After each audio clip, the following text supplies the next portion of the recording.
Hello, everyone. Welcome to Faith and Fellowship. We're three guys based in Utah. I'm Kirk. I'm Joel. And I'm Lyric. And the goal of our show is to share stories and beliefs from different people local to our area. Our mission is to bring civil discourse and allow people who hold different faiths a platform to tell us what they believe. The show's model consists of an interview episode and a follow-up response episode where we'll discuss the topics that were brought up with our guests in the initial interview and give our take from a biblical standpoint. Full disclaimer, not all comments and opinions expressed by our guests represent our own opinions. Thank you guys for listening and enjoy this episode.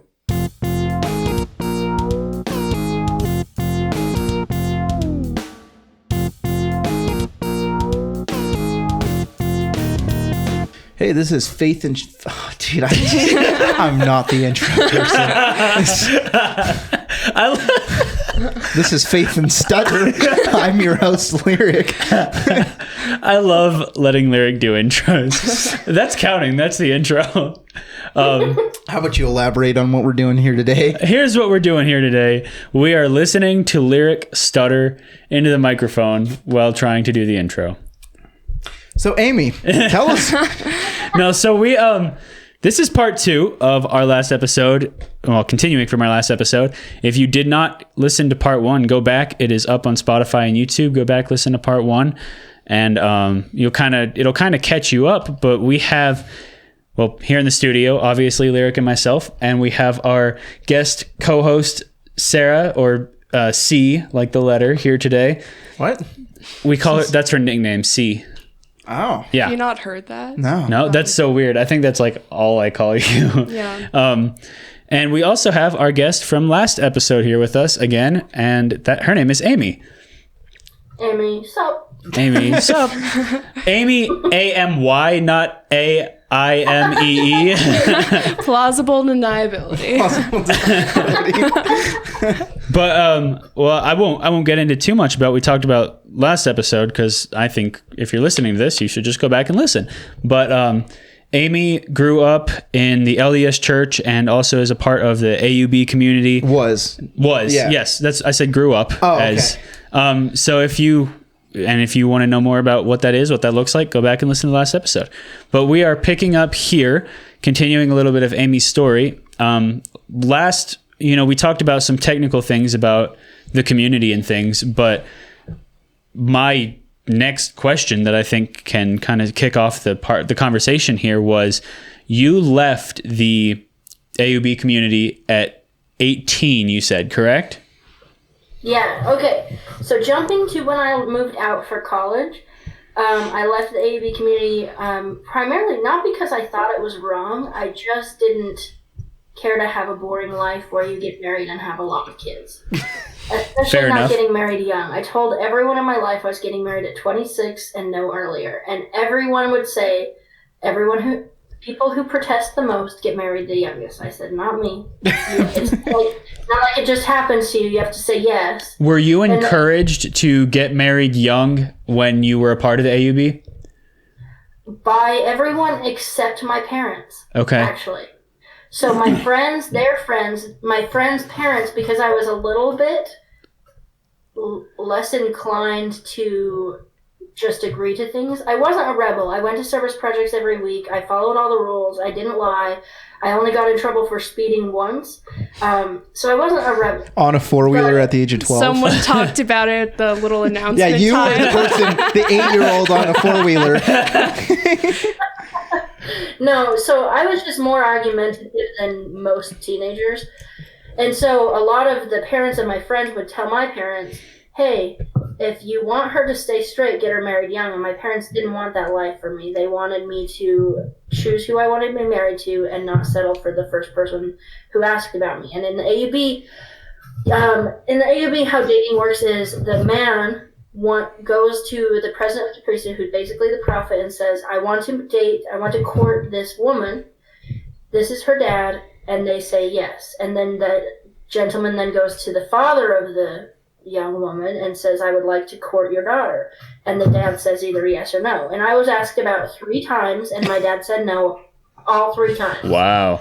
So real quick, when it comes to like dating and marriage, you said in the last episode, like, a lot of the kids were related, right? Right. Is there a rule with like how far removed? Yeah, they do like DNA ancestry tests prior to the wedding, or They do not do DNA ancestry tests. There's no need for that. Everybody knows everybody's family tree back about 7 generations. You can marry your second cousin or further distance related. Okay. Without being frowned upon. I do know one set of first cousins that are married. Okay. That I grew up with. because I would be concerned of.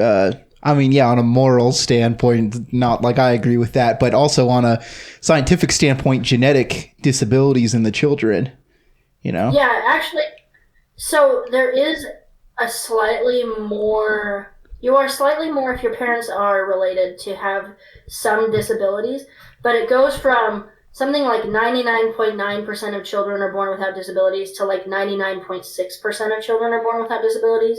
So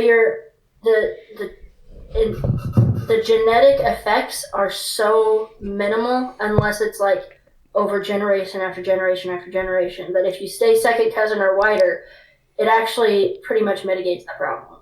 Gotcha. So did any Feel of those... free to... go ahead. I was going to say, so those 3 guys that, wanted to court you, did you want to court any of them? And your dad said no? The first time I was asked about, I was 15. And he would have been an amazing husband, and he was my best friend all the way until I left. Well, not my best friend, but like he was in our friend group. We were like buddies. And I would have probably dated him if my dad told me, but I don't think I would have ended up happy with him married. But my dad didn't even tell me I got asked about until I think I was 18 and moved out by the time he told me. And missed opportunities. The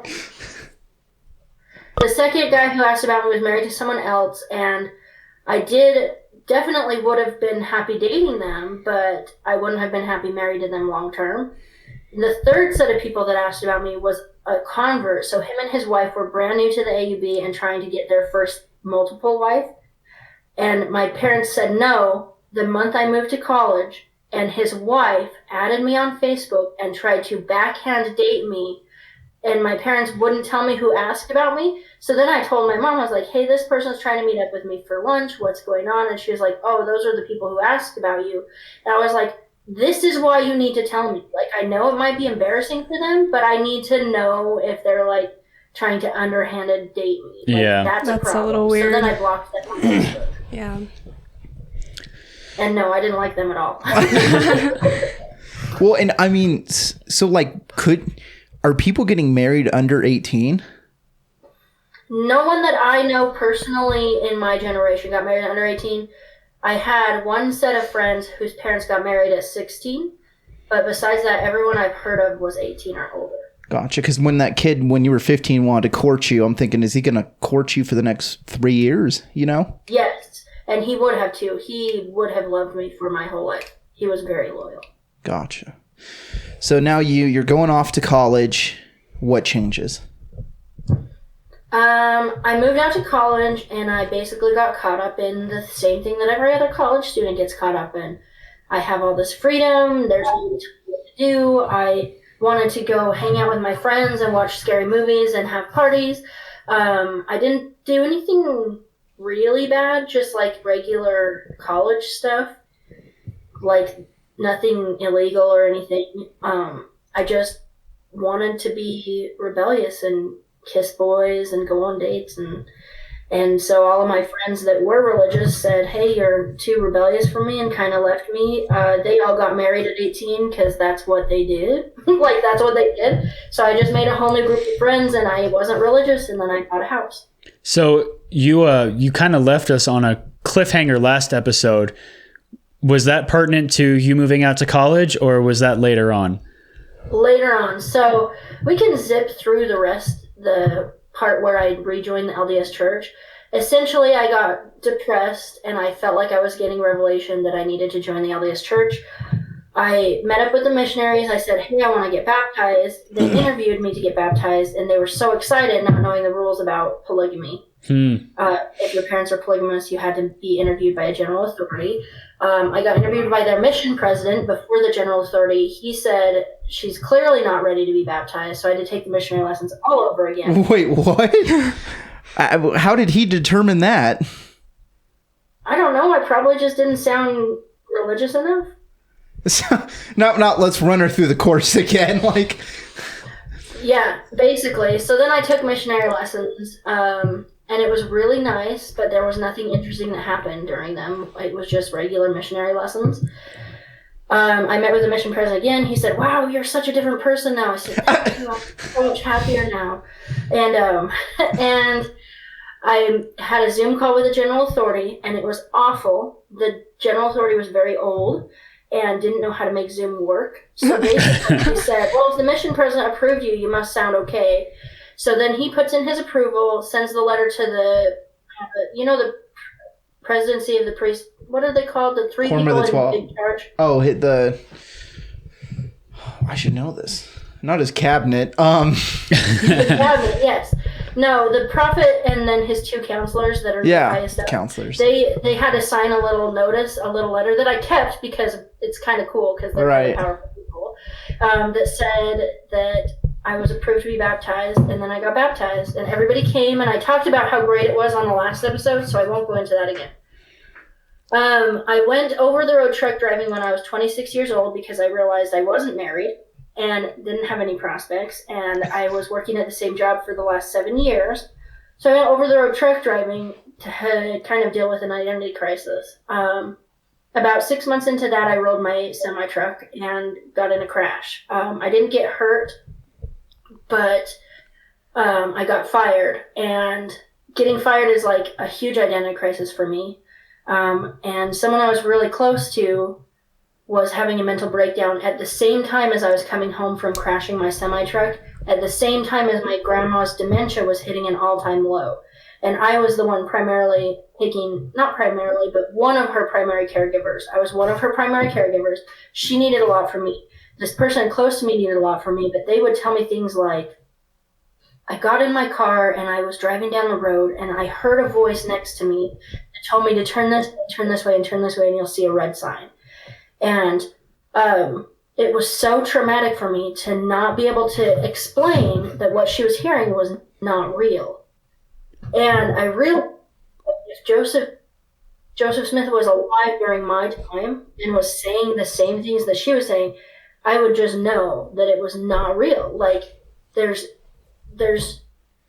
sanity and then there's hallucinations. And if you are not saying things that could possibly be real, I can't trust you anymore. And then all of a sudden, all the doubts I ever had about all the LDS faith, including the AUB and the LDS church, came flooding back to me. If you ever know any ex-Mormons, it's called your shelf breaking. And all the doubts you put on the shelf over the years came flooding back. And I realized that there was no world in which the African American people would be just discriminated against so loosely as your skin was dark, even though you were from Africa. If no one in your family's skin was dark, you were never black. But if your skin was dark and you were from Egypt, that doesn't count as black. That's so arbitrary. Or I'm assuming, like, if you're South African, white guy from South Africa, you're fine. You're good to go. Yes. So I don't know. I didn't get it. I didn't understand. I realized that saying that you saw angels and all this stuff was false. The whole you can't carry the Book of Mormon if it was actually made of gold plates because it was so heavy. The 108 pages that went missing when, Martin Harris took it to his wife, and then he all of a sudden had a backup plan. Like, all of the prophecies in the Book of Mormon that were supposed to be like, see, Joseph Smith was a prophet because he prophesied this, were self-fulfilled. The only reason they would count as prophecies is because they were allegedly written thousands of years before it happened. They happened before Joseph Smith wrote it, so it can't be a real prophet. So, does that answer your question?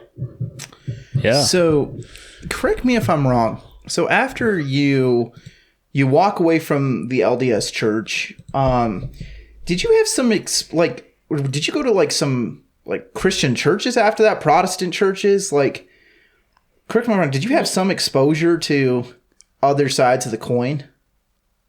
I have a lot of exposure to other sides of the coin. I watch more religious and anti-religious YouTube than anyone I know. I actually can tell you more about Jehovah's Witnesses than you just said, about how their in-service hours used to be required, but actually that's not a requirement as of the last like month or so. They took away the number of hours requirement just recently.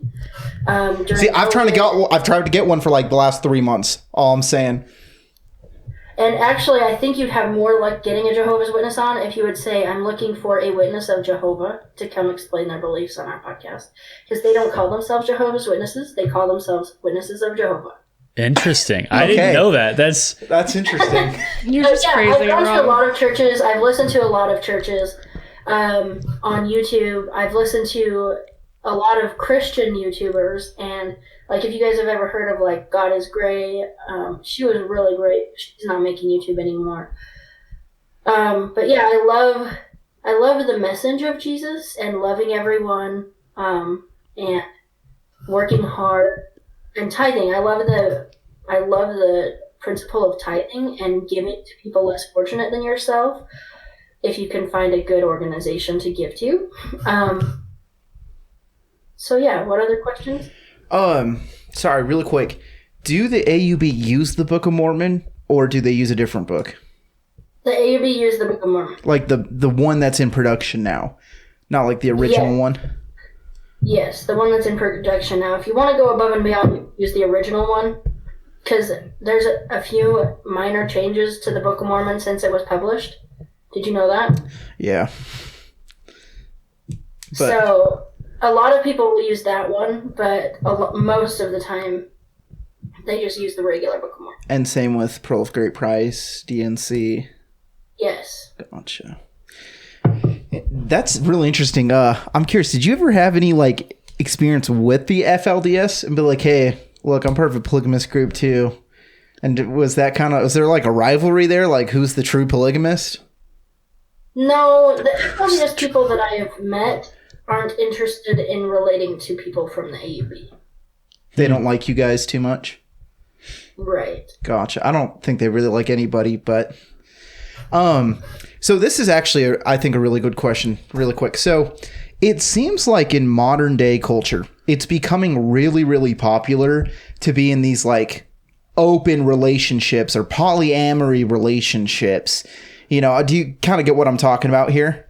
I don't know if you've seen that too, but definitely just seems to be kind of a way the world is going, unfortunately. How does like the AUB feel about that? You know, like it seems like it's more widely accepted to be basically polygamist without the label. Right. And honestly, polyamory is as illegal as polygamy. Probably more because they don't have the religious defense. Yeah. The reason, so when I was growing up, the adults in my life that were working with the government, so there was this little beat-up group there was a little group with the mayor, the governor of Utah, not the mayor, the governor of Utah, and the state attorney, a couple leaders from different polygamous groups, and they were meeting to try to figure out what to do about polygamy. And of the adults that I went to those meetings, they didn't want polygamy to be legal because it would open the door to polyamory and gay marriage. Because you can't say any consenting adults can get married to each other without saying any consenting adults could get married to each other. And so they actually didn't want polygamous marriage to be legal. They just wanted it to not be a felony. And the gay marriage movement worked faster than the polygamous decriminalized movement. And so it actually ended up backwards. Gay marriage and polyamory at this point is a lot more socially acceptable than polygamy. And eventually, if gay marriage is legal everywhere and polyamory is legal everywhere, it's just a matter of someone taking it to court to piggyback off of those so that polygamy can be legal. Well, I mean, it seems like in the eyes of the law, right, is polygamy basically just kind of seen as polyamory because they're not legally married to each other, right? On a Right. federal level, So it's kind of what like is a felony in Utah is cohabitation. So anyone having an active affair is technically cohabitating.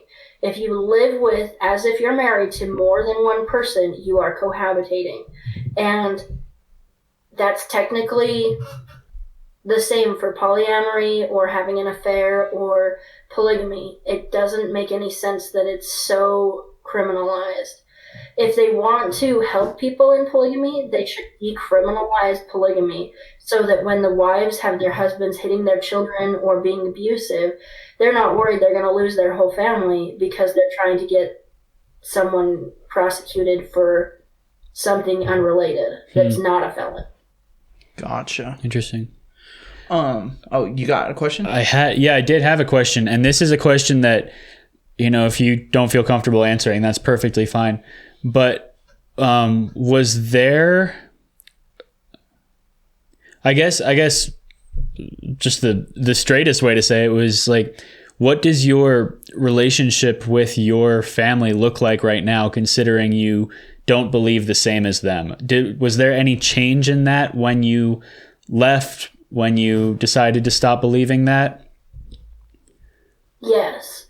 My dad was very controlling growing up. He was very, we're going to wake up at 5 a.m. and have family scripture study, which also mostly consisted of us reading Brigham Young quotes about how children submit to the mothers and mothers submit to the father. And I don't live that way. I'm married now to a husband who I do not submit to, and he does not submit to me. We live happily together because we both do our own thing, and we don't listen to each other. When I first moved to college, my dad had such a problem with my lifestyle that he told me I wasn't allowed to come home. And he told me the boyfriend I got right out of my first year of college, he said if I mentioned my boyfriend to him, that I wouldn't be welcome home. And I said, well, if you're not willing to talk to my boyfriend, you're not willing to talk to me. And so I cut them out of my lives for a full 3 months. I didn't talk to my family.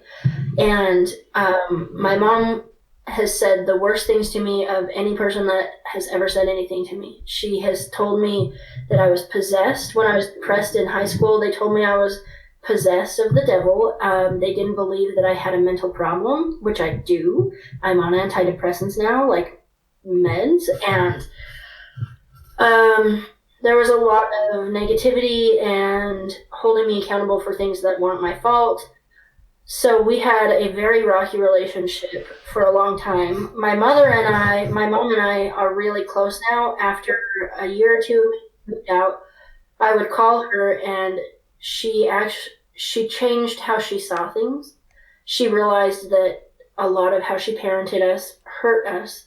And so for her second generation of children, her younger children that still live at home, she doesn't force them to be religious. She doesn't force them to do things that I was forced to do, like wear long sleeves when I was a teenager or whatever. And so my mom and I, we talk almost every day, and she, for a long time, was one of my best friends. I live far enough away now, we're not best friends now, but my mom and I are really close, and I respect her a lot because she honestly thought she was doing what was right when she raised us, and when she realized it was wrong, she changed. My dad and I said for several years that I hated my dad, and the only reason I kept him in my life is so that I could keep my siblings in my life. Still live at home most of the time. And it hurt me a lot. Feel that way, to hold on to that much bitterness hurt me a lot. A few months ago, my dad reached out to me. Okay, so for about 7 years, me and my dad don't talk outside of my mom being the third party. So if he texts me, we have to have a group chat with 3 of us so that we don't get in a fight, because everything we say to each other escalates to bad places. So a couple months ago, he texted me, not with my mom on the chat, and said, hey, I want to build a relationship. What can I do? And I said, if you really wanted to build our relationship, you would be doing something to build it and not just put it on me to explain what you did to hurt me and how to fix it. And I said, this is ruining my day. I cried at work twice. And I said, this is ruining my day. I'm not interested in a relationship with you. I don't see that as a possibility. And he said, okay. And then he spent a couple months reaching out to me every week about things that didn't matter, just to kind of touch base. And I thought, I imagined that he was dead, and that I didn't have the opportunity, he didn't have the opportunity to be mean to me anymore. That somehow I was released of holding him accountable for everything bad he did, and I could just imagine remembering the good things. And there were good things. Like, he did prevent me from marrying 3 different people that would have ruined my life. Like, he did go out of his way to buy me the gum I liked in high school. Like, he did a lot of stuff that dads don't normally do. And once I started to remember those, I thought it would be nice to not have a toxic relationship in my life, because it brings. And so I told him, I was like, I'm open to working on it, and that's where we're at right now. We are not friends. I don't know if it's sure. I don't know if we'll ever have a good relationship, but I'm trusting him to not hurt me again. And if he does hurt me again, if he is mean to me for no reason again, or unreasonable, I can go back to just not talking to him. But at this point, if there's a possibility that I can only remember the good things and have him be alive, that seems more productive to me and healthy. Thank you for sharing that. Yeah, I relate to that. Well, and he was at because I met your dad once at your reception. Yeah. And you probably met my dad at my house too. He does have good qualities. Like, he would bend over backwards to drive down to Ephraim to fix my house when I had renters in it when I was in Montana. Yeah. He would bend over backwards. If I left his house saying, I'm never talking to you again, and he kicks me out of the house and my car broke down 20 minutes later, he would have still dropped everything, called into work to come rescue me. Like, he does have good qualities, and he was always there to help physically with jobs that needed labor or skill, even if he was not good at communicating without making you feel like a terrible person. You guys got any kind of closing thoughts? Yeah, wait. So real quick, you're talking like you have a lot of siblings. How many do you have, and how many of them are still a part of the community, and did any of them leave like you did? Yeah, that's a good question. So I have... You know when you gotta count. You need like 5 hands to count. I have 4 siblings that still live at home. Okay. So the jury's out on where they're going to end up religiously. Mm-hmm. I have me and 6 other siblings are moved out of the house. One of my siblings is in the AUB as a polygamous wife. 2 of my siblings are married to non-religious people, but they pray regularly and have a spiritual side. One of my siblings is very much anti-religion, basically atheist, and I have 2 brothers that don't care to figure it out either way, and 1 brother that is definitely an atheist. Okay. I think I met your sister. That was part of the... Probably. She also is... She was one of the main people that I would have help me in Ephraim too, because she built her own house. Like I said, the whole community is construction, but she was in charge of the work projects when people would come over, and she weighed like 115 pounds with red hair. She would be in charge of telling all these grown men what projects they were going to do, which rooms to work on. She would check and make sure the plumbing was being done right. She installed all of her breaker boxes, not just the wires and the electricity, but she installed the breaker boxes. And so I would always get her to go work on my house in Ephraim because she knew what she was doing. Nice. That's cool. Yeah. Your house in Ephraim was something else. And we ended up, I'm pretty sure, well, we sold it to he's not part of the polygamous group anymore, but I think he may have put some polygamists in the house. I'm not sure. Yeah, but they're not from the AUB, they're from the Kingston group. Yeah. The Kingston, if you guys ever watch Escaping Polygamy, most of the people on that show are from the Kingston group. Like, is it because he was a Jessup? Yeah, but they're all Jessups. They're all, yeah. Like, there's Jessups in the AUB, there's Jessups in FLDS, and there's Jessups in Kingston. To my knowledge, and you're the expert here. I was just part of growing up LDS. The Jessups were just another big polygamous family, right? Right, the Jessups, yeah, and the Jessups are part of all of the breakoffs. So, like, from the LDS Church went to the AUB, and then the AUB broke off, the FLDS broke off from the AUB, and then the Kingston group broke off from someone, but it was in that same line, and so it's the same family line of Jessups. And then the All Reds, they are... Yeah, the All Reds are mostly the AUB are all Reds. Okay, so AUB is kind of like the first people to come when the split out. Everybody who's writing their own history tells everyone that they're the first. Right. Like, from their perspective, they were the first to break off, but who knows? Yeah.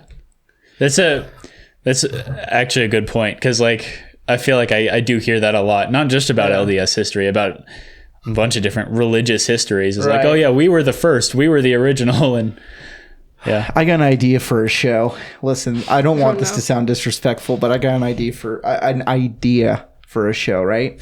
You know, you got like the escaping polygamy and the sister wives. How about we have like a Polygamist Olympics? So all the families send their champion representatives, right? We could do like a 40-meter swim. Like we could do, representing the Jessups. Like that's how we're gonna know. You know, winner takes, claim to the first. So all Reds, you can send forth your people. We'll do like a ski competition, a home building competition. Oh yeah, your sister could participate. A construction competition. Hey, a house selling competition. Right.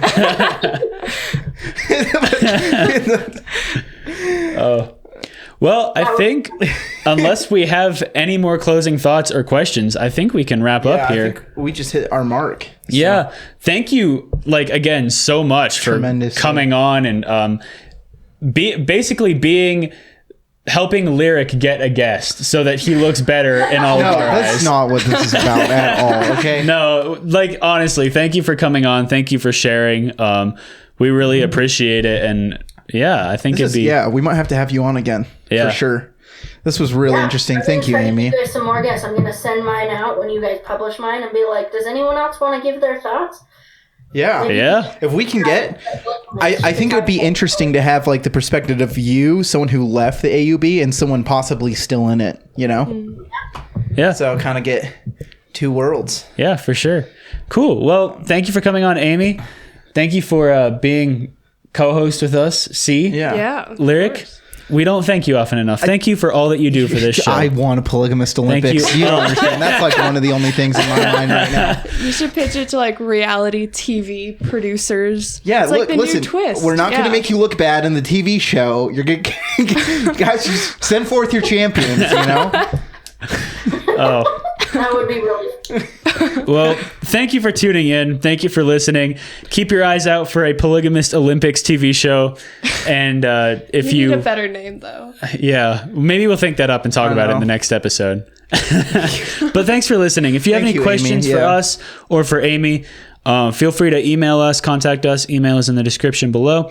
And her YouTube channel that we plugged last time, that'll be in the description below. And our website is also down there. So feel free to connect with us, and we will hear from you guys in the next episode. Thank you for tuning in.